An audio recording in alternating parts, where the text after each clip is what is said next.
Assalamualaikum warahmatullahi wabarakatuh. Perkenalkan, nama saya Arya Prasetyo. Video ini saya buat untuk memenuhi tugas UAS mata kuliah perbandingan pendidikan. Langsung saja untuk memperhemat waktu, saya akan membacakan dan menjelaskan tentang sejarah tokoh-tokoh dan bagaimana perkembangan ilmu pendidikan. Yang pertama adalah sejarah perkembangan ilmu pendidikan. Ilmu pendidikan sendiri adalah sebuah disiplin ilmu yang mempelajari sistem pendidikan di berbagai negara dengan membandingkan negara satu dengan negara yang lainnya. Dan salah satu sejarah berkembangnya perbandingan pendidikan ini adalah dimulai pada abad ke-19. Yang dimana pada abad ke-19 ini ada seorang atau salah satu tokoh yang mengembangkan ilmu ini yang bernama Marc Anthony Julian de Paris, yang dimana ia adalah seorang penulis, yang dimana tulisannya ini tentang membandingkan pendidikan di suatu negara dengan negara lainnya, dan dia juga membandingkan negaranya dengan negara lainnya.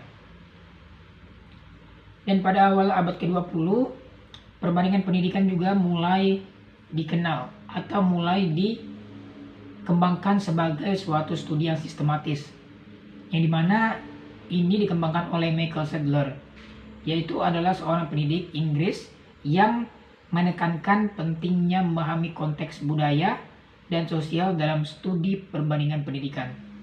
Oke, langsung kita masuk ke tokoh-tokoh dalam perbandingan pendidikan. Yang dimana tokoh yang pertama tadi, yang seperti saya sebutkan di awal, Marc Anthony Julian de Paris, yang dimana merupakan seorang penulis yang di dalam bukunya ia menulis judul buku tersebut adalah bagaimana membandingkan pendidikan atau sistem pendidikan yang ada di negara kita atau negara lain dengan negara yang lainnya.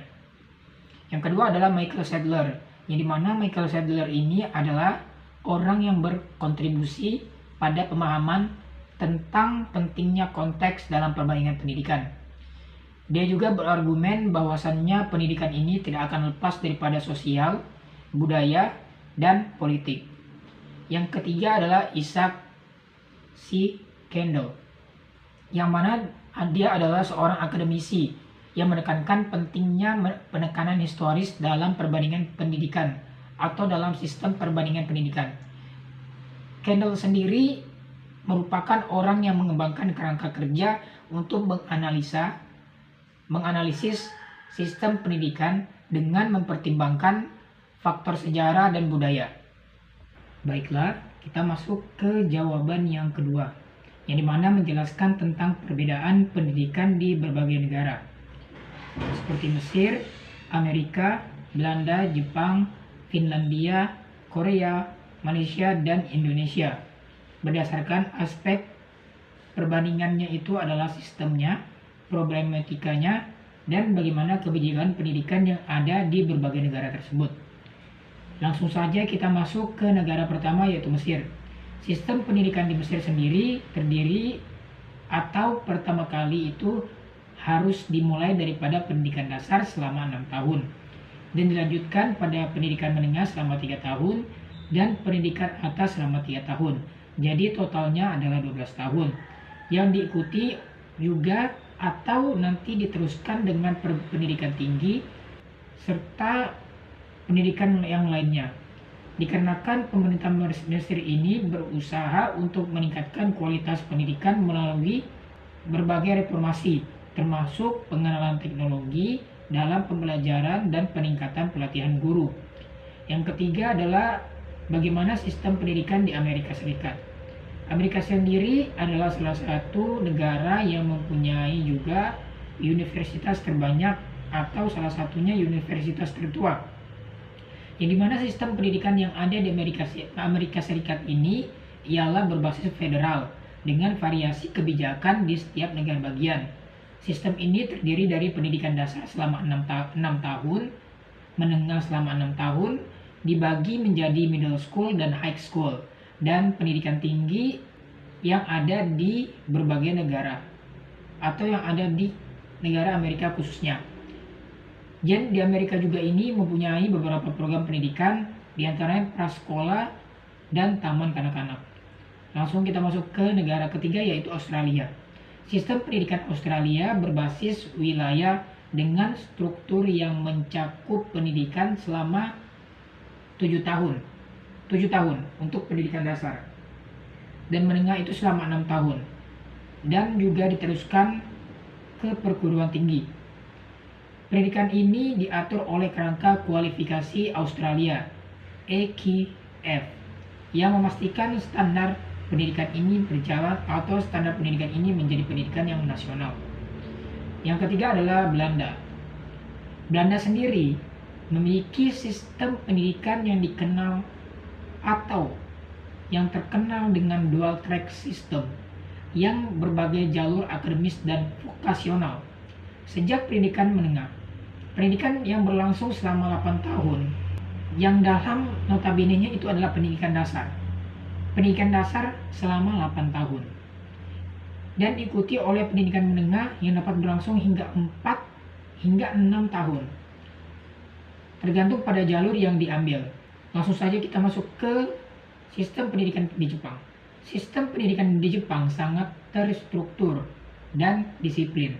Terdiri dari pendidikan dasar 6 tahun, menengah 3 tahun, menengah atas 3 tahun, dan pendidikan tinggi. Serta ada penekanan pendidikan karakter, disiplin, dan keterampilan dasar. Masuk ke negara berikutnya, yaitu Finlandia, di mana Finlandia sendiri memiliki sistem pendidikan inklusif dengan tidak hanya ujian standar yang ketat, pendidikan dasar juga berlangsung selama 9 tahun, khususnya di negara Finlandia ini, diikuti oleh pendidikan menengah atas selama 3 tahun, dan juga pendidikan tinggi di Finlandia ini juga salah satu pendidikan yang terstruktur dan fokus pada pembelajaran berbasis proyek. Langsung kita masuk ke pendidikan yang ada di negara Korea Selatan. Di mana pendidikan di Korea Selatan sangat kompetitif dengan penekanan besar pada ujian masuk di universitasnya. Sistem ini atau sistem pendidikan yang ada di Finlandia tersendiri dimulai pada sekolah dasar atau pendidikan dasar selama 6 tahun, sekolah menengah 3 tahun, dan sekolah menengah atas selama 3 tahun, dan pendidikan tinggi. Serta juga di Finlandia terdapat budaya belajar yang intensif dengan banyak siswa yang mengikuti tes private. Langsung masuk ke negara Malaysia. Sistem pendidikan yang ada di Malaysia ini terdiri dari pendidikan prasekolah atau pendidikan sekolah dasar selama 6 tahun, sekolah menengah selama 5 tahun, dan dilanjutkan dengan pendidikan tinggi. Kebijakan pendidikan yang ada di Malaysia mendorong integritas etnis dan bahasa. Dengan pendidikan yang disampaikan dalam bahasa Melayu, Cina, dan Tamil. Langsung saja kita masuk ke sistem pendidikan di negara kita sendiri, yaitu Indonesia. Yang dimana sistem pendidikan di Indonesia ini menganut pendidikan dasar selama 6 tahun, dilanjutkan pendidikan menengah selama 3 tahun, dan dilanjutkan pendidikan menengah atas selama 3 tahun. Yang dimana pendidikan kita ini juga berfokus pada kurikulum nasional, yang dimana mencakup beragam mata pelajaran dan berusaha memenuhi standar internasional. Dikarenakan pemerintah Indonesia ini fokus pada pendidikan vokasional dan pelatihan keterampilan. Langsung masuk di poin yang selanjutnya, yaitu problematika pendidikan yang ada di berbagai negara yang tadi. Jadi pertama kita membahas tentang sistem pendidikannya, dan yang selanjutnya kita akan membahas bagaimana problem atau masalah yang dihadapi oleh negara tersebut dalam konteks pendidikan.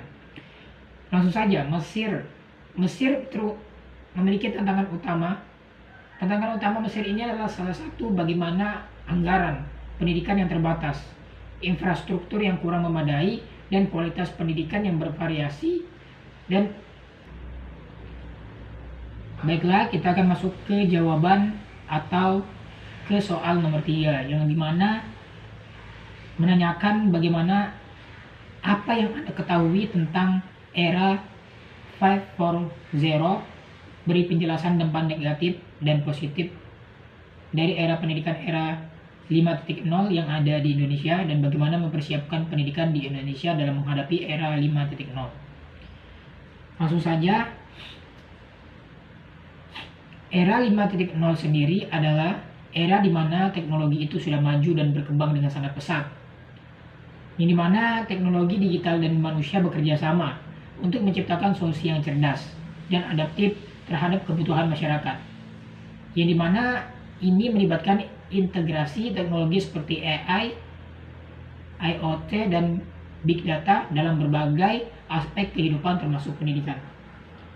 Adapun dampak positif daripada peningkatan akses informasi di era 5.0 ini adalah teknologi memudahkan akses ke sumber belajar dan informasi yang luas.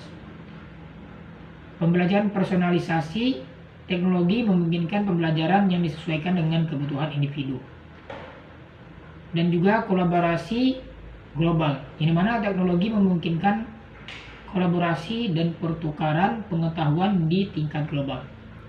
Adapun dampak negatif daripada perubahan teknologi ini atau perkembangan teknologi ini adalah ketimpangan digital, di mana perbedaan akses ke teknologi dapat memperburuk ketimpangan digital.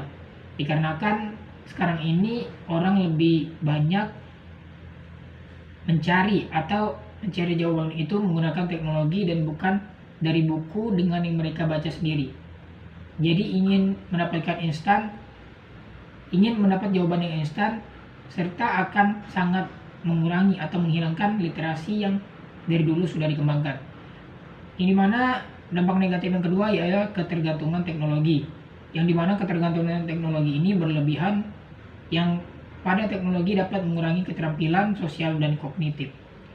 Yang keempat adalah keamanan data, di mana tantangan dalam menjaga keamanan data dan para siswa ini adalah salah satu tantangan teknologi sekarang ini, dikarenakan banyaknya oknum yang menyalahgunakan suatu website atau suatu aplikasi sehingga data-data yang ada dalam ini bocor dan tidak tahu kemana arahnya.